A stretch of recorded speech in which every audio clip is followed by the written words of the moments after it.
তোমরা যারা কল্যাণ ইউনিভার্সিটির আন্ডারে বিভিন্ন কলেজগুলোতে বিএ জেনারেল 4th সেমিস্টারে পড়ছো, তোমাদের প্রত্যেকেরই কিন্তু কম্পালসারি পেপার হিসেবে বাংলার এলসিসি পেপারটা পড়তে হবে। আজকে তোমাদের এই ভিডিওতে দেখাবো তোমাদের কি ধরনের প্রশ্ন আসতে পারে পরীক্ষায়। তো তোমাদের যেটা পেপারের নাম সেটা হচ্ছে বেঙ্গলি এলসিসি। তোমাদের সময় থাকবে 2 ঘন্টা এবং তোমাদের মোট 60 নম্বরের পরীক্ষা হবে। মোট 35টা প্রশ্ন তোমাদের দেওয়া থাকবে এবং এমসিকিউ টাইপ 4টের মধ্যে যেটা সঠিক উত্তর তোমাদের লিখতে হবে এবং 35টা প্রশ্নের মধ্যে তোমাদের 30টা প্রশ্নের উত্তর করতে হবে। তো তোমরা প্রশ্নগুলো শেষ পর্যন্ত দেখতে থাকো। প্রথম প্রশ্ন দেখো, মক্ষিকার সমার্থক শব্দ কোনটি? এ মৌমাছি, বি মাছি, সি বোলতা, ডি ফড়িং। তো উত্তর হয়ে যাবে মক্ষিকা শব্দের অর্থ হলো মাছি। পরের প্রশ্ন, নরকুলে ধন্য কে? এ ক্ষমতাবান ব্যক্তি, বি দীর্ঘজীবী মানুষ, সি যিনি কীর্তিমান, নাকি ডি মন্দিরের সেবক।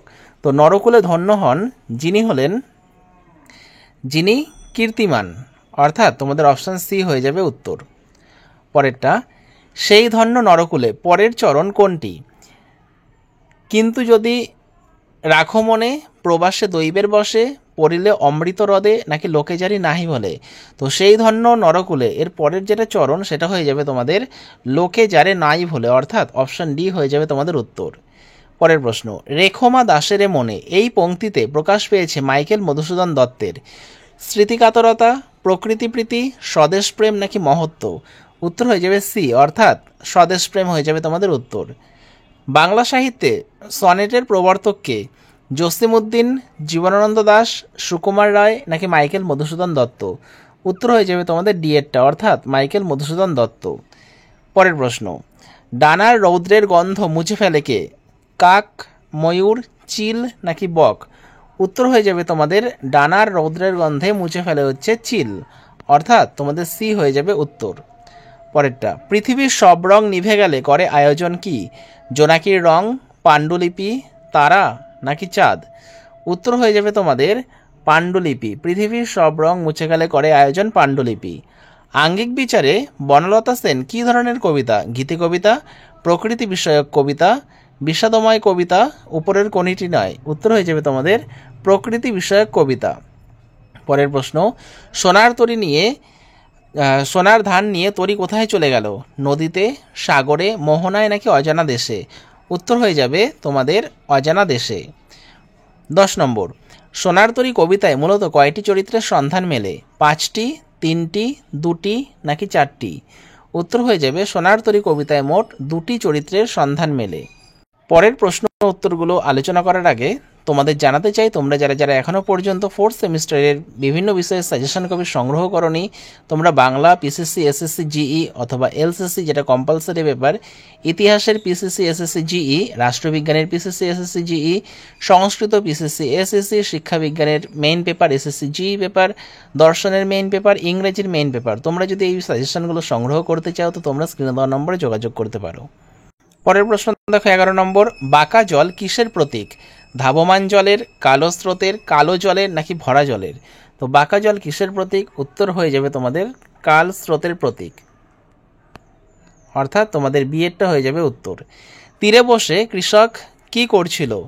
খেলা করছিল, গান করছিল, অপেক্ষা করছিল, দুশ্চিন্তা করছিল।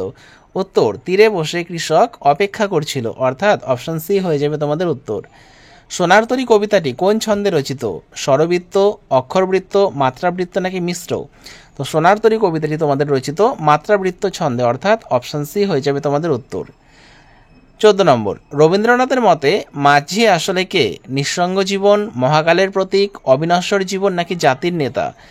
তো উত্তর, রবীন্দ্রনাথের মতে মাঝি আসলে মহাকালের প্রতীক।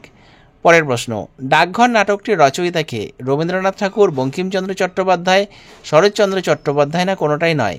তো ডাকঘর নাটকের রচয়িতা হলো রবীন্দ্রনাথ ঠাকুর। পরের প্রশ্ন, ডাকঘর কোন শ্রেণীর নাটক? ঐতিহাসিক, রূপক সাংকেতিক, প্রাকৃতিক, না কোনোটাই নয়। তো উত্তর হয়ে যাবে অপশন বি, অর্থাৎ ডাকঘর হলো রূপক সাংকেতিক নাটক। পরের প্রশ্ন, ডাকঘর নাটকের দইওয়ালার গ্রাম কোথায়? শ্যামলী নদীর তীরে, গঙ্গা নদীর তীরে, রূপনারায়ণ নদীর তীরে, না কোনোটাই নয়। তো উত্তর হয়ে যাবে ডাকঘর নাটকে দইওয়ালার গ্রাম হলো শ্যামলী নদীর তীরে। পরের প্রশ্ন, ছুটি গল্পের মূল রস কি? হাস্যরস, করুণ রস, বীর রস নাকি শৃঙ্গার রস? উত্তর হয়ে যাবে ছুটি গল্পের মূল রস হলো করুণ রস, অর্থাৎ অপশান বি। ফটিকের মামার নাম কি? রায়বাবু, কমলবাবু, বিশ্বম্ভরবাবু নাকি আবিরবাবু? উত্তর, ফটিকের মামার নাম ছিল বিশ্বম্ভরবাবু, অর্থাৎ অপশান সি হয়ে যাবে তোমাদের উত্তর।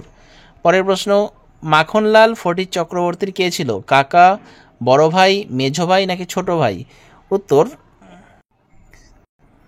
উত্তর হয়ে যাবে তোমাদের অপশান ডি, অর্থাৎ ছোট ভাই।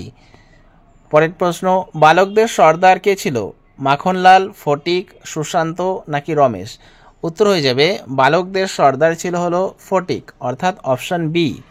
ছুটি গল্পের লেখক কে? বনফুল, শরৎচন্দ্র চট্টোপাধ্যায়, রবীন্দ্রনাথ ঠাকুর না সত্যজিৎ রায়? উত্তর হয়ে যাবে ছুটি গল্পের লেখক অপশান সি, অর্থাৎ রবীন্দ্রনাথ ঠাকুর। দইওয়ালার গ্রাম কোন নদীর তীরে ছিল? শ্যামলী নদীর তীরে, গঙ্গা নদীর তীরে, দামোদর নদীর তীরে না সুবর্ণরেখা নদীর তীরে? উত্তর হয়ে যাবে দইওয়ালার গ্রাম ছিল শ্যামলী নদীর তীরে, অর্থাৎ অপশান এ। দুপুরবেলা অমলের পিসিমা কি বই পড়ে? মহাভারত, রামায়ণ, পঞ্চতন্ত্র নাকি পথের পাঁচালী? তো দুপুরবেলা অমলের পিসিমা কিন্তু রামায়ণ পড়ে, অর্থাৎ অপশান বি হয়ে যাবে উত্তর। ডাকঘর নাটকের প্রধান পুরুষ চরিত্রকে? ঠাকুরদা, মাধব দত্ত, অমল নাকি সুধা? উত্তর হয়ে যাবে ডাকঘর নাটকের প্রধান পুরুষ চরিত্র হচ্ছে অমল। আর যদি বলতো নারী চরিত্রকে, তখন উত্তর হতো সুধা। ডাকঘর নাটকটি কবে প্রকাশিত হয়? 1912 সালের 16 জানুয়ারি, 1912 সালের 25 জানুয়ারি, 1900 সালের 25 ডিসেম্বর না 1800 সালের 30 ডিসেম্বর? উত্তর হয়ে যাবে 1912 সালের 16 জানুয়ারি, অর্থাৎ অপশান এ হয়ে যাবে উত্তর। পরের প্রশ্ন, ডাকঘর নাটকের শুরুতে কোন ঋতুর কথা আছে? শীত, গ্রীষ্ম, বর্ষা নাকি শরৎ? তো ডাকঘর নাটকের শুরুতে আছে শরৎ ঋতুর কথা। জুয়ের সঙ্গে খগেনবাবুর সম্পর্ক কি? স্বামী স্ত্রী, পাড়া প্রতিবেশী, অবৈধ নাকি বাসযাত্রীর? উত্তর, জুয়ের সঙ্গে খগেনবাবুর সম্পর্ক ছিল স্বামী স্ত্রী। পরের প্রশ্ন, খগেনবাবুর চামচাগিরি করতো কে? খগেনবাবুর স্ত্রী, খগেনবাবুর পুত্র, জুই নাকি দিগম্বর? উত্তর হয়ে যাবে অপশান ডি, অর্থাৎ দিগম্বর। জুয়ের গায়ের রং ছিল কি? শ্যামা, ফর্সা, দুধে আলতা নাকি কালো? উত্তর হয়ে যাবে জুয়ের গায়ের রং ছিল শ্যামা, অর্থাৎ অপশান এ হয়ে যাবে তোমাদের উত্তর। 31 নম্বর যে প্রশ্নটা রয়েছে, এই প্রশ্নের উত্তর তোমরা নিচে কমেন্ট করে জানাও যে খগেনবাবু গল্পে কর্তাকে? দিগম্বর, খগেনবাবু, জুই নাকি খগেনবাবুর স্ত্রী? তোমরা প্রশ্নের উত্তরটা নিচে কমেন্ট করে জানাও। আর যারা মনে করছো সাজেশন কপি সংগ্রহ করবে, স্ক্রিনে দেওয়া নম্বরে যোগাযোগ করতে পারো।